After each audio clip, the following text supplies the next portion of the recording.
നമ്മൾ പ്ലേ സ്റ്റോറിൽ നിന്ന് ഒരുപാട് ഗെയിമുകളും ആപ്ലിക്കേഷനും ഒക്കെ ഇൻസ്റ്റാൾ ചെയ്യാറുണ്ട്. ഇത്തരം ഗെയിമുകളിലും ആപ്ലിക്കേഷനിലൊക്കെ ഒരുപാട് പരസ്യങ്ങളും വരാറുണ്ട്. അപ്പോൾ ഇത്തരത്തിലുള്ള അനാവശ്യ പരസ്യങ്ങൾ എങ്ങനെ നിയന്ത്രിക്കാമെന്നാണ് ഇന്നത്തെ വീഡിയോയിൽ ഞാൻ പറഞ്ഞു തരുന്നത്. അപ്പോൾ ഇതിൽ നിങ്ങൾ ഒരുപാട് കാര്യങ്ങൾ മനസ്സിലാക്കാനുണ്ട്. അതുകൊണ്ട് തന്നെ വീഡിയോ ദയവായി സ്കിപ്പ് ചെയ്യാതെ കാണാൻ ശ്രമിക്കുക. അതിലൂടെ നിങ്ങൾക്ക് ഒരുപാട് കാര്യങ്ങൾ മനസ്സിലാക്കിയെടുക്കാൻ സാധിക്കുന്നതാണ്.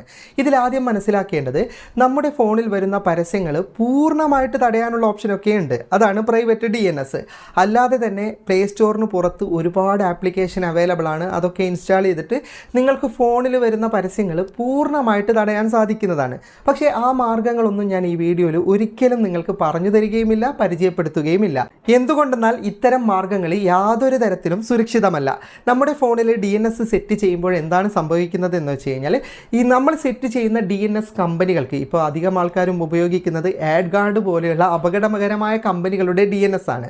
അപ്പോൾ ഇത്തരം കമ്പനികൾക്ക് നമ്മുടെ ഫോണിലേക്ക് നേരിട്ട് ആക്സസ് ലഭിക്കുകയാണ്. അതിപ്പോൾ നിങ്ങൾ തേർഡ് പാർട്ടി ആപ്ലിക്കേഷൻ ഇൻസ്റ്റാൾ ചെയ്യുമ്പോഴും അതുതന്നെയാണ് സംഭവിക്കുന്നത്. അതുകൊണ്ട് തന്നെ നമ്മുടെ ഫോണിലിരിക്കുന്ന ഗാലറി വിവരങ്ങൾ, ഫോൺ വിവരങ്ങൾ, നമ്മൾ ആരെയാണ് കോൾ ചെയ്യുന്നത്, നമ്മുടെ സോഷ്യൽ മീഡിയ ഡീറ്റെയിൽസുകൾ, എന്തിന് നമ്മുടെ ബാങ്ക് വിവരങ്ങൾ മുതൽ നമ്മുടെ OTP പോലും ഡയറക്റ്റ് അവർക്ക് ഫോണിൽ നിന്ന് എടുത്തു കൊണ്ടുപോകാൻ സാധിക്കും. അപ്പോൾ വെറും ഫോണിൽ പരസ്യങ്ങൾ തടയാൻ വേണ്ടിയിട്ട് ദയവായിട്ട് നിങ്ങൾ ഇത്തരം DNSകളൊന്നും ഉപയോഗിക്കാൻ പാടില്ല. അത് അപകടമാണ്. അതുപോലെ തന്നെ തേർഡ് പാർട്ടി ആപ്ലിക്കേഷനും ചെയ്യുന്നത് ഇതുപോലെ തന്നെയാണ്. അപ്പോൾ ഇത്തരം ഇല്ലീഗൽ ആയിട്ടുള്ള യാതൊരു കാര്യവും ഞാൻ ഈ വീഡിയോയിൽ പറഞ്ഞു തരുന്നില്ല. നമ്മുടെ ഫോണിൽ തന്നെ ചെയ്യാൻ പറ്റുന്ന വളരെ ലളിതമായ കാര്യങ്ങളാണ് പറഞ്ഞു തരുന്നത്. ഇതിലൂടെ നിങ്ങൾക്ക് പരസ്യങ്ങളെ നിയന്ത്രിക്കാൻ പറ്റും. എങ്കിലും പൂർണ്ണമായിട്ട് നിയന്ത്രിക്കാൻ പറ്റില്ല. എങ്കിലും ഒരു പരിധി വരെ ആപ്ലിക്കേഷൻ്റെയൊക്കെ പരസ്യങ്ങൾ നിയന്ത്രിക്കാവുന്ന ഈ ഓപ്ഷൻ്റെ കൂടുതൽ വിശദാംശങ്ങൾ വീഡിയോയിൽ പറഞ്ഞു തരാം. ഇൻ്റർനെറ്റ് ആവശ്യമില്ലാത്ത ഗെയിമുകളുടെയും ആപ്ലിക്കേഷൻ്റെയും ഇൻ്റർനെറ്റ് കണക്ഷൻ തടഞ്ഞുകൊണ്ട് പരസ്യങ്ങൾ ഇല്ലാതാക്കുന്ന ഓപ്ഷനാണ് ഞാൻ പറഞ്ഞു തരുന്നത്. അതുകൊണ്ട് തന്നെ ഇൻ്റർനെറ്റ് ആവശ്യമായ ഗെയിമുകളും ആപ്ലിക്കേഷനും അതുപോലെ തന്നെ ഫേസ്ബുക്ക്, യൂട്യൂബ് പോലെയുള്ളവയുടെയൊന്നും ഞാൻ പറയുന്ന മാർഗ്ഗത്തിലൂടെ നിങ്ങൾക്ക് പരസ്യങ്ങൾ തടയാൻ സാധിക്കില്ല. അങ്ങനെ പരസ്യം തടയണമെങ്കിൽ തന്നെ ഇല്ലീഗലായ മാർഗ്ഗങ്ങൾ മാത്രമേ ഉള്ളൂ. ഒരു എക്സാമ്പിൾ കാണിച്ചു തരാം. മുകളിൽ ഒരുപാട് ഗെയിമും ആപ്ലിക്കേഷനും ഞാൻ വെച്ചിട്ടുണ്ട്. അതിലെ ചില ആപ്ലിക്കേഷനൊക്കെ ഓപ്പൺ ചെയ്യുമ്പോൾ തന്നെ പരസ്യം കാണിക്കുന്നത് കാണാം. ഇതുപോലെ തന്നെ താഴെ പരസ്യം, വീഡിയോ പരസ്യം, MX പ്ലെയർ ഒന്നും തുറക്കാൻ സമ്മതിക്കില്ല. അകത്തൊക്കെ ഒരുപാട് വീഡിയോ പരസ്യം, ആപ്ലിക്കേഷൻ എക്സിറ്റ് പോകുമ്പോൾ പരസ്യം, ചില ഗെയിമുകളൊക്കെ നമ്മൾ ഓപ്പൺ ചെയ്ത് കളിച്ചു കൊണ്ടിരിക്കുമ്പോൾ വീഡിയോ പരസ്യത്തിൻ്റെ ശല്യങ്ങളായിരിക്കും. അപ്പോൾ ഇതിനൊന്നും ഇൻ്റർനെറ്റിൻ്റെ ആവശ്യമില്ല. പക്ഷേ പരസ്യങ്ങൾ കാണിക്കാൻ വേണ്ടിയിട്ടാണ് ഇത്തരം ആപ്ലിക്കേഷനിൽ ഇൻ്റർനെറ്റ് കണക്ഷൻ ഉള്ളത്. അപ്പോൾ നമ്മുടെ ഫോണിൻ്റെ ഇൻ്റർനെറ്റ് ഓഫ് ചെയ്യാതെ തന്നെ ഇത്തരം ആപ്ലിക്കേഷൻ്റെ മാത്രമായിട്ട് നമുക്ക് ഇൻ്റർനെറ്റ് ഓഫ് ചെയ്യാൻ പറ്റും. അതിലൂടെ അതിൽ കാണിക്കുന്ന എല്ലാ പരസ്യങ്ങളും ഒഴിവാക്കി ലഭിക്കുകയും ചെയ്യും. അപ്പോൾ അതെങ്ങനെയാണെന്ന് പറഞ്ഞു തരാം. ഫോൺ മോഡൽ മാറുന്നതിനനുസരിച്ച് ഈ ഓപ്ഷനിൽ ചില മാറ്റങ്ങൾ ഉണ്ടാവും. അതുകൊണ്ട് തന്നെ 2 ഫോൺ ഞാൻ ഇതിൽ കാണിച്ചു തരുന്നുണ്ട്. അതുപോലെ തന്നെ ചില ഫോണിൽ ഈ ഓപ്ഷൻ ഉണ്ടാവില്ല. അങ്ങനെ ഓപ്ഷൻ ഇല്ലാത്തവർ വിഷമിക്കേണ്ട. നിങ്ങൾക്കൊരു ആപ്ലിക്കേഷനിലൂടെ ഇത്തരത്തിൽ അനാവശ്യമായിട്ട് ഇൻ്റർനെറ്റ് ഉപയോഗിക്കുന്ന ആപ്ലിക്കേഷൻ്റെ ഇൻ്റർനെറ്റ് കണക്ഷൻ ഒഴിവാക്കിയിട്ട് പരസ്യങ്ങൾ കാണിക്കുന്നത് ഒഴിവാക്കാൻ പറ്റും. ആദ്യം നിങ്ങളുടെ ഫോണിലെ സെറ്റിംഗ്സ് ഓപ്പൺ ചെയ്തിട്ട് ഡാറ്റ യൂസേജ് എന്ന് സെർച്ച് ചെയ്യുക. അപ്പോൾ നിങ്ങൾക്ക് ഡാറ്റ യൂസേജ് എന്ന് പറഞ്ഞിട്ട് തന്നെ ഓപ്ഷൻ കിട്ടും. അതൊന്ന് ഓപ്പൺ ചെയ്യുക. അപ്പോൾ നിങ്ങളുടെ ഫോണിനകത്തെ ഇൻ്റർനെറ്റ് ഉപയോഗിക്കുന്ന മുഴുവൻ ആപ്ലിക്കേഷനും ഇതുപോലെ നിങ്ങൾക്ക് കാണാൻ സാധിക്കുന്നതാണ്. ഇതിൽ ഏത് ആപ്ലിക്കേഷൻ്റെ ഇൻ്റർനെറ്റാണ് നിങ്ങൾക്ക് ഒഴിവാക്കേണ്ടത്, ആ ആപ്ലിക്കേഷൻ ജസ്റ്റ് ഒന്ന് ഓപ്പൺ ചെയ്യുക. അപ്പോൾ ചില ഫോണിൽ ഈ ഒരു ഓപ്ഷനിൽ ചെറിയ മാറ്റങ്ങൾ ഉണ്ടാവും കേട്ടോ. അതുകൊണ്ടാണ് വീഡിയോ മുഴുവനായിട്ട് കാണാൻ പറയുന്നത്. ഇൻ്റർനെറ്റ് കണക്ഷൻ ആവശ്യമില്ലാത്ത ആപ്ലിക്കേഷൻ ഓപ്പൺ ചെയ്താൽ നിങ്ങൾക്ക് താഴെ 3 ഓപ്ഷൻ ഓണായി കിടക്കുന്നത് കാണാം. Mobile data, wifi, background data. ഇത് 3ഉം ഓഫ് ചെയ്യുന്നതോടെ നിങ്ങളുടെ ഫോണിൽ ഈ ആപ്ലിക്കേഷന് പിന്നീട് ഇൻ്റർനെറ്റ് ഉപയോഗിക്കാൻ സാധിക്കുന്നതല്ല. ഇതുപോലെ ആവശ്യമില്ലാത്ത ആപ്ലിക്കേഷനൊക്കെ ഓപ്പൺ ചെയ്ത് ബട്ടൺ ഓഫ് ചെയ്യുന്നതോടെ നിങ്ങളുടെ ഫോണിൽ ഇത്തരം ആപ്ലിക്കേഷനിൽ പരസ്യങ്ങൾ വരികയുമില്ല. നിങ്ങൾക്ക് ഡാറ്റ ലാഭിക്കാനും സാധിക്കുന്നതാണ്.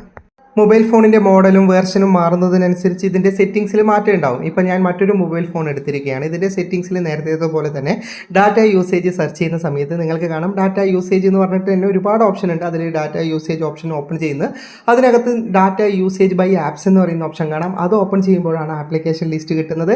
ഇനി ഇതിനകത്ത് ഇൻ്റർനെറ്റ് ഓഫ് ചെയ്യേണ്ട ആപ്ലിക്കേഷൻ കണ്ടെത്തി കഴിഞ്ഞാൽ ഇതിനകത്തും ഓപ്ഷനിൽ വ്യത്യാസമുണ്ട്. നിങ്ങൾക്ക് കാണാം ഇതിനകത്ത് ഓൾറെഡി സ്വിച്ച് ഓഫ് ചെയ്തിട്ട് തന്നെയാണ് ഉള്ളത്. പക്ഷേ ഇവിടെ disable mobile data, disable wifi എന്നാണ് ഉള്ളത്. അതായത് നമ്മൾ ഈ സ്വിച്ച് ഓൺ ആക്കുമ്പോഴാണ് ഡാറ്റ ഓഫ് ആകുന്നത്. ഇതിൽ ബാക്ക്ഗ്രൗണ്ട് ഡാറ്റ മാത്രമാണ് ഓഫ് ആക്കേണ്ടത്. മറ്റ് 2 സ്വിച്ചുകളും ഓൺ ആയിട്ടാണ് കിടക്കേണ്ടത്.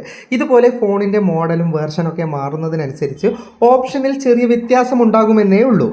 ഇനി ഇത്തരത്തിൽ ഡാറ്റ ഓഫ് ചെയ്തിട്ടും നിങ്ങൾക്ക് പരസ്യങ്ങൾ കാണിക്കുന്നുണ്ടെങ്കിൽ ആ ഗെയിമുകളും ആപ്ലിക്കേഷനും ഒക്കെ ഓഫ്ലൈനിൽ പരസ്യം കാണിക്കാൻ വേണ്ടിയിട്ട് പരസ്യങ്ങൾ ഡൗൺലോഡ് ചെയ്ത് സ്റ്റോർ ചെയ്ത് വെച്ചിട്ടുണ്ടാവും. അത് നമുക്ക് ക്ലിയർ ചെയ്യുന്നതോടെ പിന്നീട് ഒരിക്കലും ആ ആപ്ലിക്കേഷനിലും ഗെയിമിലും പരസ്യം കാണിക്കുന്നതല്ല. അതെങ്ങനെയാണെന്ന് പറഞ്ഞു തരുന്നതിന് മുമ്പ് ഈ ഒരു ഓപ്ഷൻ ഫോണിൽ ഇല്ലാത്ത ഒരുപാട് ആൾക്കാരുണ്ടാവും. അവർക്കായിട്ടാണ് ആപ്ലിക്കേഷൻ ഇൻസ്റ്റാൾ ചെയ്യാൻ പറഞ്ഞത്.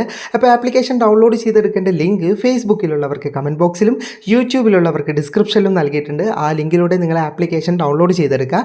ഇൻസ്റ്റാൾ ചെയ്ത ആപ്ലിക്കേഷൻ ഓപ്പൺ ചെയ്തിട്ട് എഗ്രി കൊടുക്കുക. അപ്പോൾ ഇതിനകത്ത് നിങ്ങൾക്ക് കുറേ ഓക്കെ ബട്ടൺ കൊടുക്കാനുണ്ടാവും. അതൊക്കെ ആദ്യം ഓക്കെ കൊടുക്കുക. മുകളിലും താഴെയൊക്കെ ആയിട്ടായിരിക്കും. ഇത് ഓക്കെ കൊടുക്കുന്ന സമയത്ത് ചില പെർമിഷനൊക്കെ ചില ഫോണിൽ ചോദിക്കും. അങ്ങനെ ചോദിക്കുന്നുണ്ടെങ്കിൽ പെർമിഷൻ കൊടുക്കുക. ഇനി ഇവിടെ മുകളിൽ ഒരു ബട്ടൺ ഉണ്ടാവും. നിങ്ങളത് ജസ്റ്റ് ഒന്ന് ഓൺ ചെയ്യുന്ന സമയത്ത് ഇതുപോലെ ഒരു പോപ്പപ്പ് വരും. ഓക്കെ കൊടുക്കുക. വീണ്ടും പോപ്പപ്പ് വരും. ഓക്കെ കൊടുക്കുക. പിന്നെ ഇങ്ങനെ ഒരു നോട്ടിഫിക്കേഷൻ വരും. ഇവിടെ ഒരു ടിക്ക് മാർക്ക് കൊടുക്കാനുണ്ട്. അത് കൊടുത്തതിന് ശേഷം ഓക്കെ കൊടുത്തതോടെ ഇത് ഫോണിൽ സെറ്റ് ആകുന്നതാണ്. ഇനി ആപ്ലിക്കേഷൻ്റെ പേരിൻ്റെ വലതുഭാഗത്ത് വൈഫൈയുടെ ചിഹ്നവും മൊബൈൽ ഡാറ്റയുടെ ചിഹ്നവും കാണാൻ സാധിക്കുന്നതാണ്. ഏതിനാണ് ഇൻ്റർനെറ്റ് ആവശ്യമില്ലാത്തത് അവയുടെയൊക്കെ വൈഫൈയും അതുപോലെ തന്നെ മൊബൈൽ ഡാറ്റയും ഇതുപോലെ ഓഫ് ചെയ്യാൻ സാധിക്കുന്നതാണ്. അതായത് അതിൻ്റെ ചിഹ്നത്തിന് നേരെയുള്ള വൈഫൈയുടെയും മൊബൈൽ ഡാറ്റയുടെയും ചിഹ്നത്തിൽ ക്ലിക്ക് ചെയ്താൽ അതിൻ്റെ വൈഫൈയും മൊബൈൽ ഡാറ്റയും ഓഫ് ചെയ്യാൻ സാധിക്കുന്നതാണ്. ഇത്തരത്തിൽ നിങ്ങൾ ഇൻ്റർനെറ്റ് ബ്ലോക്ക് ചെയ്ത ആപ്ലിക്കേഷനുകൾക്ക് പിന്നീട് ഇൻ്റർനെറ്റ് ഉപയോഗിക്കാൻ സാധിക്കില്ല. അതുകൊണ്ട് തന്നെ അതിലൊന്നും പിന്നീട് പരസ്യങ്ങൾ കാണിക്കുന്നതുമല്ല. ഈ ഓപ്ഷൻ മൊത്തത്തിൽ ഓഫ് ചെയ്യണമെങ്കിൽ മുകളിൽ ഓഫ് ബട്ടൺ ഉണ്ട്. അത് ഓഫ് ചെയ്താൽ പിന്നെ എല്ലാ ആപ്ലിക്കേഷനും ഇൻ്റർനെറ്റ് ലഭിക്കും കേട്ടോ. ഏത് സമയത്തും നിങ്ങൾക്ക് ഇത് ഓണും ഓഫും ചെയ്യാം. ഓൺ ചെയ്ത് കഴിഞ്ഞാൽ ആ ആപ്ലിക്കേഷനൊന്നും നിങ്ങൾ സെലക്ട് ചെയ്ത ആപ്ലിക്കേഷനൊന്നും ഇൻ്റർനെറ്റ് ലഭിക്കില്ല. അപ്പോൾ ഇങ്ങനെ നിങ്ങൾക്ക് ഏത് സമയത്തും ഇത് ഓഫും ഓണും ചെയ്ത് ഉപയോഗിക്കാനും സാധിക്കുന്നതാണ്. ഇനി ഡാറ്റ ഓഫ് ചെയ്തിട്ടും പരസ്യങ്ങൾ കാണിക്കുന്ന ഗെയിമുകളും ആപ്ലിക്കേഷനും ഉണ്ടെങ്കിൽ അതിൻ്റെ ക്യാഷെ ക്ലിയർ ചെയ്താൽ മതി. അതിനായിട്ട് നിങ്ങൾ സെറ്റിംഗ്സ് ഓപ്പൺ ചെയ്തിട്ട് ആപ്സ് എന്ന് സെർച്ച് ചെയ്യുക. അതായത് ആപ്ലിക്കേഷൻ മാനേജർ ഉണ്ടല്ലോ, അത് ഓപ്പൺ ചെയ്യുക. അതിനകത്ത് നിന്ന് ഏത് ആപ്ലിക്കേഷനാണ് പരസ്യം കാണിക്കുന്നത്. ഈ ഓപ്ഷനിൽ വ്യത്യാസമുണ്ട്. ഫോൺ മാറുന്നതിനനുസരിച്ച് മറ്റു ഒരു ഫോൺ കൂടി ഞാൻ കാണിച്ചു തരാം. ഇതിൽ നിന്ന് ഏത് ആപ്ലിക്കേഷനാണ് പരസ്യം കാണിക്കുന്നത് ജസ്റ്റ് അത് ഓപ്പൺ ചെയ്ത് കഴിഞ്ഞാൽ ഇപ്പോൾ ഇവിടെ നിങ്ങൾക്ക് കാണാം ക്ലിയർ ഡാറ്റ എന്ന് പറയുന്ന ഓപ്ഷൻ ഉണ്ട്. അതിലേക്ക് ക്ലിക്ക് ചെയ്തിട്ട് ക്യാഷെ മാത്രമേ ക്ലിയർ ചെയ്യാൻ പാടുള്ളൂ. ക്യാഷെ ക്ലിയർ ചെയ്താൽ തന്നെ നിങ്ങൾക്ക് അതിൻ്റെ പരസ്യം പോകുന്നതാണ്. ഡാറ്റ ക്ലിയർ ചെയ്ത് കഴിഞ്ഞാൽ പിന്നെ ആപ്ലിക്കേഷൻ പുതിയതുപോലെയാകും. ഒന്നൊന്നേ തുടങ്ങേണ്ടി വരും. ഇത് മറ്റൊരു ഫോണാണ്. ഞാൻ ആപ്സ് എന്ന് സെർച്ച് ചെയ്യുമ്പോൾ ആപ്സ് എന്ന് പറഞ്ഞ ഓപ്ഷൻ ഉണ്ട്. പക്ഷേ അത് ഓപ്പൺ ചെയ്ത് കഴിഞ്ഞാൽ അതിനകത്ത് ആപ്പ് മാനേജറാണ് സെലക്ട് ചെയ്യേണ്ടത്. ഇതുപോലെ ഫോൺ മോഡൽ മാറുന്നതിനനുസരിച്ച് ചെറിയ വ്യത്യാസങ്ങൾ ഉണ്ടാവുന്നേ ഉള്ളൂ. ആപ്പ് മാനേജർ ഓപ്പൺ ചെയ്താൽ എല്ലാ ആപ്ലിക്കേഷനും ഉണ്ട്. ഇതിനകത്തും ഓപ്ഷനിൽ വ്യത്യാസമുണ്ട്. ഏത് ആപ്ലിക്കേഷൻ്റെതാണ് ക്യാഷ് ക്ലിയർ ചെയ്യേണ്ടത് ജസ്റ്റ് അതൊന്ന് ഓപ്പൺ ചെയ്യുക. അപ്പോൾ ഇതിനകത്ത് സ്റ്റോറേജ് എന്ന് പറഞ്ഞിട്ടൊരു ഓപ്ഷൻ ഉണ്ടാവും. അത് ഓപ്പൺ ചെയ്യുക. അത് ഓപ്പൺ ചെയ്ത് കഴിഞ്ഞാൽ ഇതുപോലെ ക്ലിയർ ക്യാഷ് എന്ന് പറഞ്ഞിട്ട് നിങ്ങൾക്ക് കാണാം. ക്ലിയർ ക്യാഷ് കൊടുക്കുന്നതോടുകൂടി അത് ഡൗൺലോഡ് ചെയ്ത് വെച്ച പരസ്യങ്ങളൊക്കെ നമ്മുടെ ഫോണിൽ നിന്ന് പോകുന്നതാണ്. ഇങ്ങനെ നമുക്ക് പരസ്യങ്ങൾ ഇല്ലാതാക്കാൻ സാധിക്കുന്നതാണ്. വീഡിയോ ഇഷ്ടപ്പെട്ടെങ്കിൽ ലൈക്ക് ചെയ്യുക. നിങ്ങളുടെ അഭിപ്രായം കമൻറ്റ് ചെയ്യുക. ഒരുപാട് സുഹൃത്തുക്കൾക്ക് ഉപകാരപ്പെടും. ദയവായി ഷെയർ ചെയ്യുക. ഇതുപോലെയുള്ള വീഡിയോകൾ ദിവസേന ലഭിക്കാൻ FTM ക്രിയേഷൻ്റെ ഫേസ്ബുക്ക് പേജും യൂട്യൂബ് ചാനലും സബ്സ്ക്രൈബും ഫോളോയും ചെയ്യാൻ മറക്കരുത്. അപ്പോൾ വീണ്ടും കാണുന്നത് വരെ ഗുഡ് ബൈ.